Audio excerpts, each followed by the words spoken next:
वहीं थे, उस रात आप वहीं थे, आपकी ड्यूटी थी उस रात को, ओवरनाइट ड्यूटी थी। आपने बहुत कुछ, अब आपको वक्त मिला है बहुत कुछ समझने का, you been able to look back, आप थोड़े डॉट्स ज्वाइन कर पाए हैं। शुरुआत से शुरू करते हैं। आपने एक एलिगेशन की है कि जो टाइम ऑफ डेथ था, जो declaration of death, not time of death but declaration of death, वो लेट हुआ, करीबन 3 घंटे लेट हुआ, और आपने ये पूछा है कि ये क्यों लेट था। तो आप थोड़ा इसके बारे में बताइए कि आपको ये क्यों लगता है कि declaration of death was delayed by 3 hours. अभी देखिए, उस नाइट पे मैंने ड्यूटी पे था, नाइट पे 8 PM से अगले दिन 8 AM तक मेरा ड्यूटी था, लेकिन उस टाइम पे कुछ भी इंफॉर्मेशन मेरे पास नहीं आया। तो मैंने 8 AM आने वाला डॉक्टर पॉली समद्दर मैडम, उन्होंने इमरजेंसी में आया, उसको हैंड ओवर दे दिया।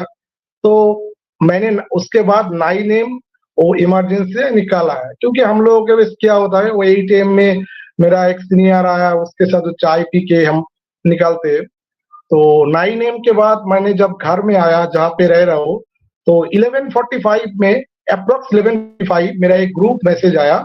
उस ग्रुप मैसेज में देखा है जे मेरा जो नाइट था, उस नाइट में कोई एक लड़की का डेथ हो चुका है। तो मैं तो सुन के शॉक हो चुका हूँ। तो मैंने मैडम को कॉल किया, उसके बाद और 2-3 लोगों का कॉल किया, क्या हुआ उस नाइट में। तो मैंने सुना है एक चेस्ट डिपार्टमेंट में, क्योंकि हमारा ग्राउंड फ्लोर में जनरल इमरजेंसी है, जहाँ पे मैंने ड्यूटी पे थे, और 3rd फ्लोर में वो लड़की का ड्यूटी था, जहाँ पे चेस्ट डिपार्टमेंट है।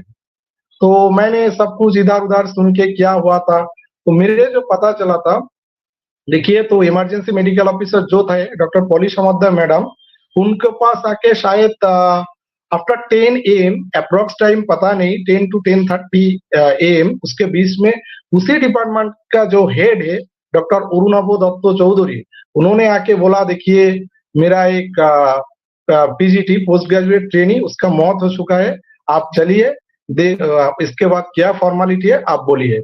देखिए, यह पे स्टैंडर्ड ऑपरेटिंग प्रोसीड्योर ऐसा ही होता है। बाहर में और कहीं पे भी कोई डेथ होता है, तो उस डेथ का डिक्लेरेशन होता है through emergency medical officer, and body भी लेके आना होता है इमरजेंसी में। लेकिन इस केस ज्यादा सेंसिटिव है, इधर का ही डॉक्टर है, तो हमारा जो मैडम था, मैडम ऊपर जाके देखा, तो उन्होंने बोला था, देखिए आप लोग प्रोफेसर है, हम लोग भी डॉक्टर है, आप लोग भी देखा, तो डेथ तो हो ही चुका है। तो अभी जो इसका स्टैंडर्ड ऑपरेटिंग प्रोसीड्योर है, उनका मम्मी पापा को इन्फॉर्म कीजिए और आधार कार्ड लेके आइए, और मैं क्या कहूंगी, एक डिस्चार्ज सर्टिफिकेट आपको इशू कर दूंगी। डिस्चार्ज सर्टिफिकेट बाद देखिए, cause and time of death तो पता नहीं चलेगा, तो वो पता चलने के लिए क्या करना चाहिए, फॉरेंसिक टीम के पास भेजना चाहिए। तो हम लोग जब इसके कहते हैं ब्रॉड डेथ एट जेनाइल इमरजेंसी, तो बॉडी नीचे लेके आना होता है, लेकिन इस केस के नहीं लेके आया, कोई बात नहीं, उसको हेड और डिपार्टमेंट को बुलाए, आप लोग आके एक एक एक कस्टोडियन को साइन करना चाहिए। तो कस्टोडियन कौन हो सकते हैं, उसका हेड ऑफ द डिपार्टमेंट, उसका कोई दूसरा प्रोफेसर है। अगर वो लोग नहीं करेंगे, तो जो एडमिनिस्ट्रेशन है, प्रिंसिपल सर, एमएसबीपी सर, और एडमिनिस्ट्रेशन का और भी कोई एडमिनिस्ट्रेटर कर सकते हैं, क्योंकि उसका मम्मी पापा का तो घर बहुत दूर है, वो लोग आने में देर हो जाएगा। तो इसलिए तो वो मैडम वो बोल के चला आया इमरजेंसी में, क्योंकि उनका तो पेशेंट इमरजेंसी में, वो तो उधर खड़ा नहीं सकते। तो क्या हुआ, वो जो सर थे, उनके पास से मैं सुना हूँ बार बार रिफ्यूज किया, हम साइन नहीं करेंगे। तो साइन नहीं करेंगे तो एक इमरजेंसी मेडिकल ऑफिसर कैसे वो डेथ सर्टिफिकेट इशू करेंगे। तो आधार कार्ड भी चाहिए, उनका एक साइन भी चाहिए, तो रिफ्यूज किया। ऐसे करके टाइम निकल चुका है। तो 12:44 में टाला पुलिस, इधर को जो कोलकाता पुलिस स्टेशन का जो टाला पुलिस स्टेशन है, जिसका जुरिस्डिक्शन में अर्जीकर है, तो उन्होंने आके वो इमरजेंसी टिकट निकाल के दे दिया मैडम को। उसके बाद उन्होंने ही साइन किया, उसके बाद डेथ सर्टिफिकेट इशू हुआ, उसके बाद वो बॉडी फॉरेंसिक में गए थे। अब ये जो क्वेश्चन रेज हुआ, इस 3 घंटे में क्या हुआ था, देखिए जो कॉन्फ्यूजन क्रिएट क्यों हुआ, कॉन्फ्यूजन क्रिएट हुआ, बहुत सारा कंट्रोवर्शियल पॉइंट भी है। मेरा एक पहला पॉइंट है, अब अभी वो बॉडी मिलने के बाद वो स्टूडेंट लोग जो भी थे, तो वो लोग एक एजिटेशन क्रिएट कर रहा था, जो क्योंकि वो एडमिनिस्ट्रेशन के खिलाफ। तो पोस्टमार्टम, अगर कोई इंस्टीट्यूशन में डेथ होता है, प्लेस ऑफ ऑकरेंस वही होता है, तो क्या होता है, उसका पोस्टमार्टम उसी कॉलेज में नहीं करना चाहिए। अगर एडमिनिस्ट्रेशन चाहते हैं जो कोई ट्रांसपेरेंसी एंड अकाउंटेबिलिटी हम लोग मेंटेन करेंगे, और भी इसका ऊपर जो हेल्थ एडमिनिस्ट्रेशन है उनको क्या करना चाहिए था, दूसरा जगह मतलब हमारा इधर कैलकाटा मेडिकल कॉलेज है, कैलकाटा नेशनल मेडिकल कॉलेज है, और भी मेडिकल कॉलेज है, उधर जाके पोस्टमार्टम करना चाहिए। ये मेरा भी कंसर्न है और मेरा भी एक क्वेश्चन है। तो उस दिन सुबह में प्रिंसिपल ने एक लेटर मतलब एक ऑर्डर पास किया, जो उसको पोस्टमार्टम होगा आइदर एनआरएस और एनआरएस मेडिकल कॉलेज और आरजीकर मेडिकल कॉलेज। लेकिन उसके बाद क्या देखा, जो पोस्टमार्टम आरजीकर के में ही हुआ। तो उसके बाद और एक कंट्रोवर्सी, बोलिए। नहीं, तो आपने दो बड़ी, हाँ, आपने एक मिनट, आपने दो बड़ी बातें कही हैं। पहले आपने कहा है कि डेथ डिक्लेयर करने में 3 घंटे का गैप रहा और आपको समझ नहीं आ रहा कि वो गैप क्यों रहा। इसकी जिम्मेवारी किसकी होनी चाहिए? सबसे पहले ये जो डिले है डेथ सर्टिफिकेट डेथ डिक्लेरेशन में, इसकी जिम्मेवारी किसकी है सर? एडमिनिस्ट्रेशन का है, एडमिनिस्ट्रेशन का है और पुलिस का है। एडमिनिस्ट्रेशन का ज्यादा है क्योंकि उसका तेज डिपार्टमेंट का भी है। उनका जो हमारा जो एडमिनिस्ट्रेशन था प्रेजेंट, उस टाइम पे जो एडमिनिस्ट्रेशन था उनका ये जिम्मेदारी है। और उसके बाद कोलकाता पुलिस का भी था, क्योंकि कोलकाता पुलिस उधर आ चुका है 10:30 तक, क्योंकि उसका डेथ रिपोर्टिंग हुआ 10 AM में, 10 AM पास 10 मिनट्स। तो उसका जिम्मेदारी था, जो उसका वो ब्रॉड डेथ डिक्लेयर करना चाहिए था। अगर वो लोग इमरजेंसी में नहीं आएंगे, इमरजेंसी मेडिकल ऑफिसर कैसे उनको सर्टिफिकेट देंगे? क्योंकि उसका आधार कार्ड चाहिए, एक कस्टोडियन को साइन भी करना चाहिए। वो लोग कुछ भी नहीं किया। तो 3 घंटे तक ऊपर में क्या किया क्या नहीं किया, वो तो हम लोगों का समझ में नहीं आया। उसके बाद देखिए, और उस दिन और एक बात हुआ, वो एक इंटरनल कमिटी 11 मेंबर का एक इंटरनल कमिटी सेट किया उस टाइम का जो प्रिंसिपल थे। तो 11 मेंबर कमिटी में 2 इंटर्न थे। मेरा जो सवाल है, 2 इंटर्न क्यों थे? क्योंकि इंटर्न लोगों का रजिस्ट्रेशन अभी तक नहीं मिला। तो आरजीकर में बहुत सारा डॉक्टर है और एक सेंसिटिव केस के, ऐसा नहीं है उसका कोई स्टूडेंट है, पोस्ट ग्रेजुएट ट्रेनिंग मतलब एमबीबीएस पास होने के बाद उसका एमडी कर रहा है। तो उसका इन्वेस्टिगेशन में उसका ही कोई जूनियर इंटर्न लोग क्यों रहेगा? क्योंकि आरजीकर में डॉक्टर का तो कमी नहीं है, तो आप उनको क्यों रखेंगे? और वो दोनों जो स्टूडेंट थे, इंटर्न स्टूडेंट थे, वो प्रिंसिपल के बहुत करीब है। और एक प्रॉब्लम क्या है, एक स्टूडेंट के खिलाफ, वो दोनों कमिटी में जो स्टूडेंट थे, एक स्टूडेंट का क्या है, उसके ऊपर एक रैगिंग का चार्ज है पहले से ही। तो अभी हो सकते जो स्टूडेंट जो उसको एक एलिगेशन लगाए वो ठीक नहीं है, फिर भी एडमिनिस्ट्रेशन का क्या करना चाहिए, 2 स्टूडेंट जिसका फेस क्लियर है उनका कमिटी में रखना चाहिए था। वो छोड़ के क्या किया, जिसका ऊपर एलिगेशन है उसका ही अंदर घुस दिया। ये तो कमिटी नहीं हो सकते ना। अभी लोग एजिटेशन क्रिएट कर रहे हैं। आप कह रहे हैं संदीप घोष, हाँ, आप कह रहे हैं संदीप घोष के करीब जो 2 इंटर्न थे उनको इंटरनल कमिटी में रखा गया, करेक्ट? क्या? एग्जैक्टली जो नहीं होना चाहिए था, जो नहीं होना चाहिए था।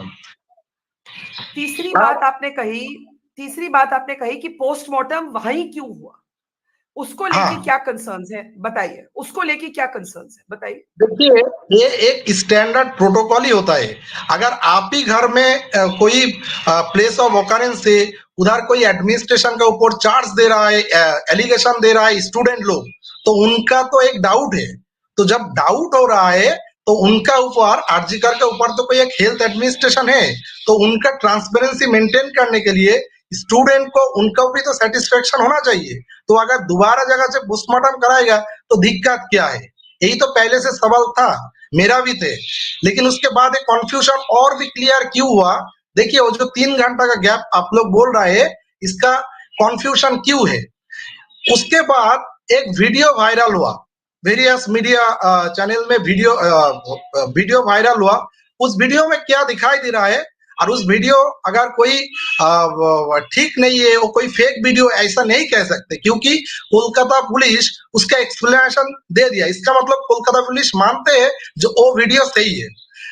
इस बार देखिए वो जो क्या एक्सप्लेनेशन है, वो जो वीडियो थे, वीडियो में दिखाई दे रहा है वो सेमिनार रूम जहाँ पे उस लड़की का डेड बॉडी मिला था, उसका लंबाई में 51 फीट है। तो दिखाई दे रहा है जो 11 फीट में बहुत सारा लोग है, बहुत सारा लोग है जो होना नहीं चाहिए था। तो इधर जो डीसी सेंट्रल मैडम है, उन्होंने क्या बोला जो हम लोग को डेड बॉडी के आसपास 40 फुट में कॉर्डन ऑफ किया। तो मेरा सवाल है जो कोलकाता पुलिस और जो भी पुलिस है, उनको उस सेमिनार रूम के अंदर घुस के कैसे पता चला वही प्लेस ऑफ ऑकरेंस है, और 40 फुट क्यों कॉर्डन ऑफ किया, क्यों नहीं 51 फुट कॉर्डन ऑफ किया? क्योंकि क्राइम सीन तो वो बोल रहा है 40 फुट पे क्राइम हुआ, ये तो नहीं बोल सकते ना। वो 11 फुट में जो बाकी 11 फुट है उसका तो फुटप्रिंट रह सकते। तो अभी बोल रहा है जो लोग उधर खड़ा है वो 11 फीट में, वो एक सेफ जगह में है, लेकिन वो 11 फुट में कोई क्रिमिनल्स को उधर से अगर गेट एक होगा और दो होगा, एंट्री और एग्जिट जो भी होगा, उस गेट से वो क्रिमिनल जो भी क्रिमिनल एक कांड किया वो तो अंदर घुसा बाहर निकला है, मतलब उसका वो एविडेंस छोड़ के गए, कोई फुटप्रिंट रह सकते। तो मैडम को वो कोलकाता पुलिस को क्या करना चाहिए, पूरा का पूरा एरिया कॉर्डन ऑफ करना चाहिए। और उसके छोड़ के भी वो जो सेमिनार का जो सामने जो कॉरिडोर है ना, मेरे तो लगता है कॉरिडोर भी उसका कॉर्डन ऑफ करना चाहिए, क्योंकि अब तो हम लोग तो गारंटी नहीं है जो देखिए प्लेस ऑफ ऑकरेंस उधर ही है, ऐसा भी तो हो सकता है। देखिए हमने बहुत सारा मर्डर केस देखा है, बाहर मर्डर हुआ, डंपिंग दूसरी जगह पे हुआ। अब ये क्या हुआ, वो लोग बोल रहा है जो डेड बॉडी मिला उसका 40 फीट में क्राइम हुआ, कॉर्डन ऑफ का मतलब तो यही होता है। तो यही एक चीज है।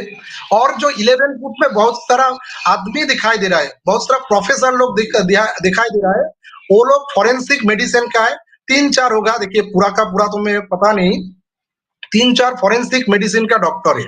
पुलिस कोई भी मर्डर केस होता है तो किसके पास जाती है, बॉडी को लेके फॉरेंसिक मेडिसिन एक्सपर्ट जो होता है उनके साथ बात करती है, जिसका कॉज ऑफ डेथ और भी कोई क्लू दीजिए, हम लोग मर्डर इन्वेस्टिगेट कर सकते हैं। कोइंसिडेंटली उधर क्राइम सीन पे फॉरेंसिक मेडिसिन का ही डॉक्टर ज्यादा है, क्यों, उनका क्या काम था उसमें? और एक वो जो प्रिंसिपल थे उनके लॉयर एडवोकेट थे, उनका एडवोकेट में उधर क्या काम है? कोई मेडिकल कॉलेज में प्रिंसिपल को एक लीगल ऑफिसर रहना चाहिए, वो तो सही बात है, लेकिन उनका क्राइम सीन में क्या है वो बता रही है। हम वो डॉक्टर दिखाने के लिए गए, डॉक्टर, इसका मतलब वो तो अभी उसका शरीर ठीक नहीं है, तो वो जाके खड़ा हुआ क्या, वो क्राइम सीन में। बोलिए जी, अच्छा, अब मेरे 2-3 तो सवाल हैं। एक मिनट, मेरे 2-3 सवाल हैं। एक, आपने कहा कि जब कोलकाता पुलिस ने कहा कि देखिए जो आपको भीड़ दिखी सेमिनार हॉल के वीडियो में, वो भीड़ एक 40 फुट कॉर्डन के बाहर थी, हमने हॉस्पिटल के पर्दे कर्टन्स लेके वो एरिया कॉर्डन ऑफ किया। आप कह रहे हैं कि ये 40 फीट उन्होंने कैसे अंदाजा लगाया? हो सकता है सेमिनार हॉल के किसी और पार्ट में उसको मारा हो और बॉडी घसीट करके किसी और पार्ट में डाली हो। Are you saying that? I'm clarifying.